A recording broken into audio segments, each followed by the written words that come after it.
What's going on, beautiful people? It's your boy West the Critic, and I am here to give my honest opinion about Candyman, the new Candyman that was just released.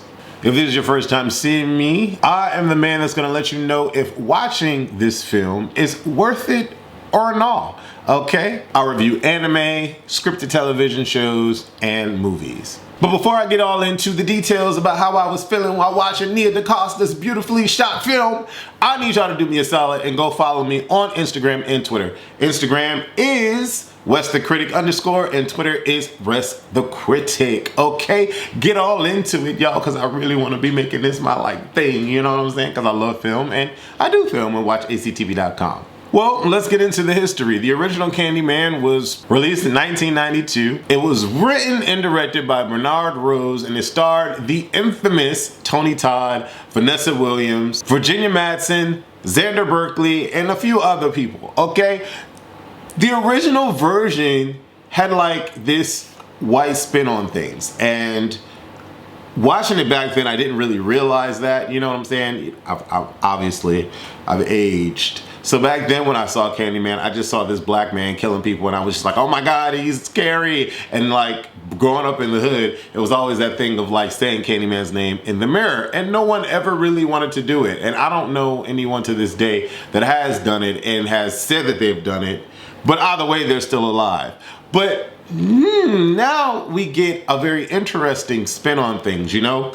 Growing up back then, not really realizing how black people really have it in this world, going through the trenches, and now being a full-fledged adult, and clearly going through things like George Floyd and Breonna Taylor and so forth and so on, our minds are a bit more aware about things. And putting a black spin on Candyman is very interesting, to say the least. And so now I'm looking at it with a different set of eyes and a different set of a mindset and different experiences, right? So NAW Dacosta, let's talk about her.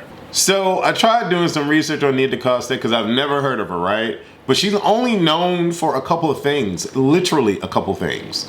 Little Woods, never heard of it. Candyman, I just saw it today, and Ghost Tape. Okay, so who is this chick? I don't know, and I don't think anyone does. But I will say she's beautiful. I will say you can definitely see her artistry in this film, and I will say I'm stoked to see what she has in store for the Marvels, because wow, that's like a gift to be given, right? To, as a filmmaker, to get any gig regarding the MCU, it's like, what? But to be given the Marvels that's coming from, you know, Captain Marvel, $1 billion film with Brie Larson, what? So let's just say I'm happy for her because I've never seen anything that she's ever done before. And Candyman, well, let's get into the pros of Candyman. Pro number one, the acting. Unbelievable. Tiana Paris, what? I'm here for it all day long. Yaya, come on, bro. His body is sickening.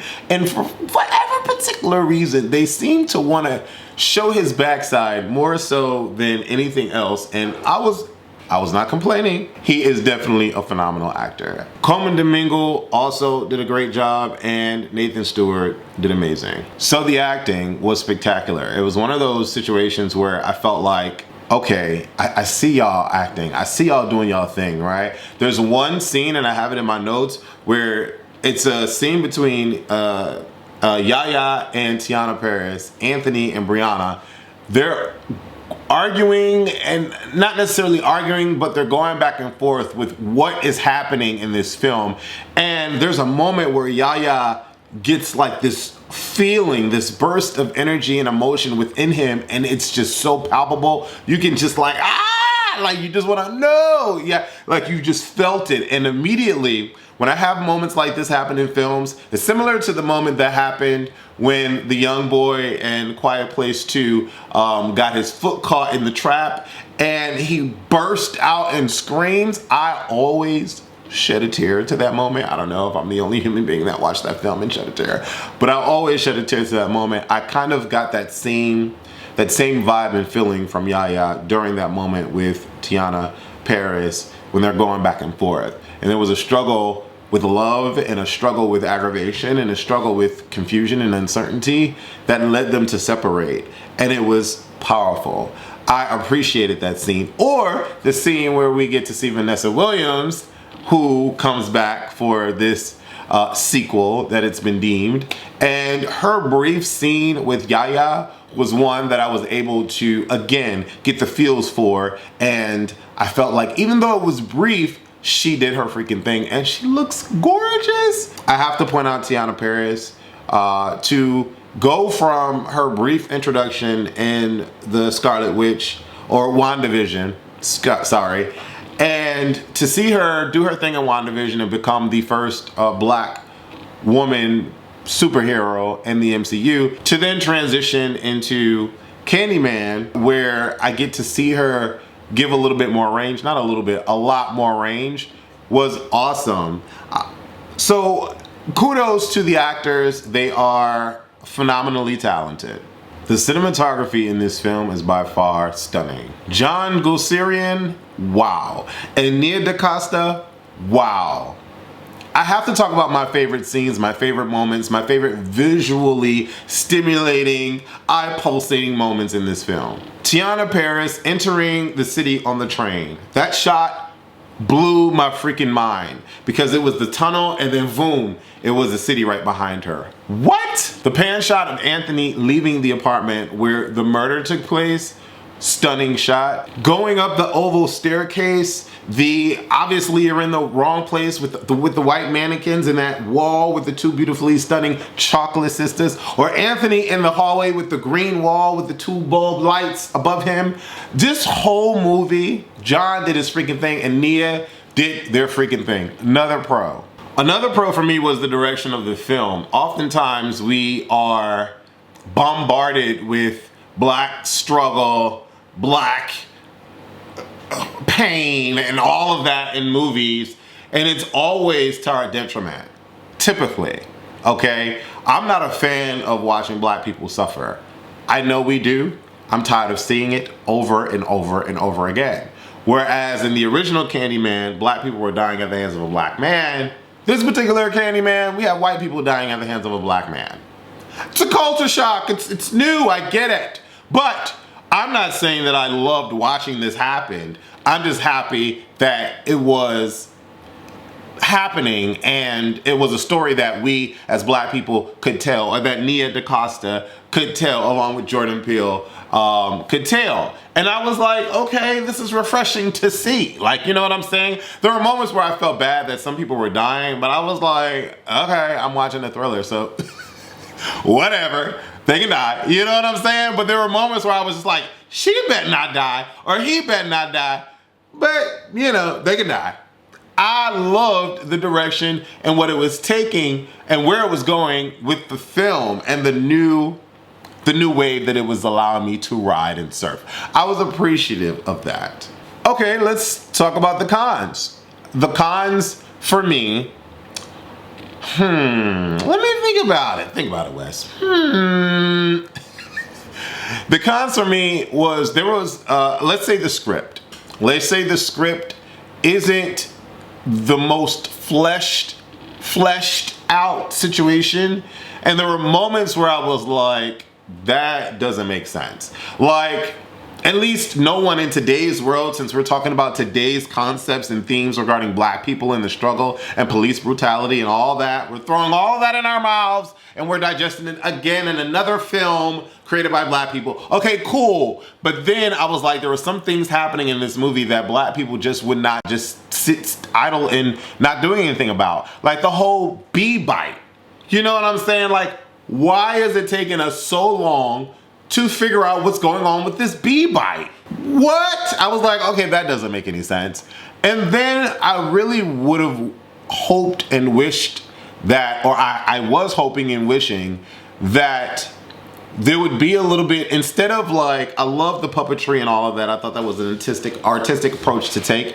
But instead of all of that, I wanted to see a lot more than be told what was going on. Like, if you watch the original, which a lot of us have, but a lot of us haven't, if you watch the original and or don't remember, if you didn't watch the original and or don't remember seeing the original, then seeing some of what they were saying to us would have been magnificent. You know, I felt empty in a lot of the storytelling that was happening. And we got the name Helen Lau throughout the whole freaking movie, but there was no flashbacks, not necessarily to her, but to what was really going on.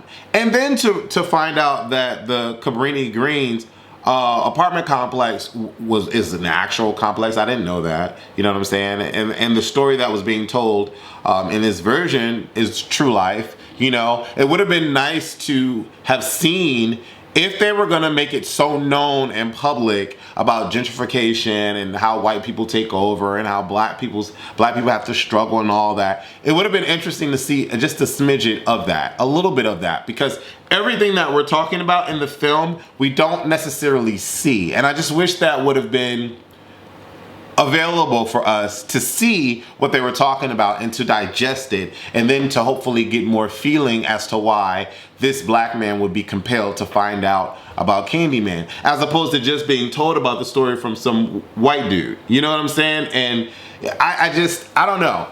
So for me, the con is a script. It's not a horrible script. The second con I would give it would be, again, not showing us, and they're just telling us. So that concept falls into the script, but it was just really heavy for me. If I had to give it another con, I don't know. I think that would be well, I don't know if it's necessarily a con. It's just, you know, preference or taste, right? When you see a horror film, you want to see a lot of blood and a lot of gore and a lot of killing. Some people do, and then some people get frightened by the concept of it happening, and you hear the and the blood dripping and all of that. This film didn't necessarily show everything. It really didn't. It left a lot to be desired. You saw the aftermath and the result of it, but you didn't see a lot of the actions happening. But that's why I'm saying it's not a con, but when the things were happening, you were like, oh, okay, I see y'all giving me Invisible Man tease. That was hot. I was appreciative of it. And the best murder was the critic herself. That was the best murder, because he lifted her up and was like, anyways, when you were able to see the actual killings, they were gorgeously done. And I know I may sound weird because I'm saying like murdering somebody is gorgeous. That's not what I'm trying to say here, people. I would give that a mixed bag, right? So it's not a pro or a con, it's just a mixed bag, right? You get some good and some bad. So this particular video is giving 3 pros, 2 cons, and a mixed bag, right?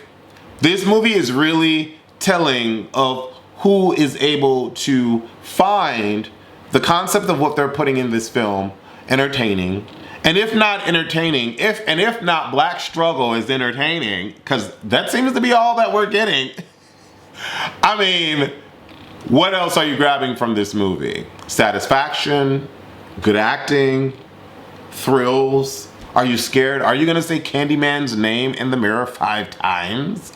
I'm pretty sure that you're not, but at the same time, was it worth it? Was it worth watching? And I will have to say that if I were to give this a worth it or not, that's what you're here for. I'm gonna give this movie a worth it. I will. Not because they have 3 pros and 2 cons, but basically I feel like Nia Dacosta deserves to be praised. Nia Dacosta deserves her flowers. Nia Dacosta, for her first film, I'm curious, boo-boo, on what you're gonna do with the Marvels. We had a Fruitvale Station director called Ryan Coogler, who was given the opportunity to do Black Panther, and for me, and so many others, $1 billion film, he murdered it. Nia Dacosta is the first black woman director to hit #1 in the US weekend box office. So congratulations. Candyman is also #1. Also #1. So congratulations to the whole squad. Tiana, Jordan Peele, Yaya, Nia Dacosta. Great job. Yes, it's worth it to go see this film. Yes, it's worth it to support black art. This is black art. written by black people, directed by black people, produced by black people. Go support it. Why? Not only because it's created by and offered to us by black people, but I feel like this time we got it right. So many times we missed the mark, but Misha Green killed it. Killed it. And Misha Green is bringing Miss what's her name? Oh Jesus, Jussie Smollett, Journey, bringing Journey back in Black Canary, baby. Misha Green ain't do no wrong with Lovecraft Country, and Nia DaCosta ain't do no wrong with Candyman. And I'm just gonna say it like that. Now we have some other people out here, okay, some other women directors with no hair that be producing some stuff and having us go to the movies to see black people killing at the hands of cops and us. And I wasn't appreciative of that, but we didn't get that in this film because I really thought the ending was gonna give me that. I thought the ending was gonna give me that. And I was like, oh no, ma'am, Nia DaCosta, don't do it, sis. But the ending was trippy, and it kind of like saved face on itself. Like it kind of like did a real like spin around, like, ooh, let's do this instead. And I was like, okay, I guess if this is what you want to do. Like, I wasn't expecting this ending. I really wasn't expecting this ending, but I was like, okay, all right, cool. But okay, well, I can give it another con. I'm sorry. Another con would be the very end when Tony Todd. Well, the very end when we get what we got. All I'm gonna say is the CGI was horrific. It was worse than Superman's mustache. Okay? It was horrible. So that would be like, sis, don't ever do that again. And damn for sure don't do that in the Marvels where the whole movie is gonna be CGI. That would be it. But anyways, I say all that to say, go to the movies and support this film. It's worth it, okay? Give Nia DaCosta her flowers, give Jordan Peele his flowers, give the writing team, producers, and the actors their flowers. It is worth it. That's it, that's all I want to say.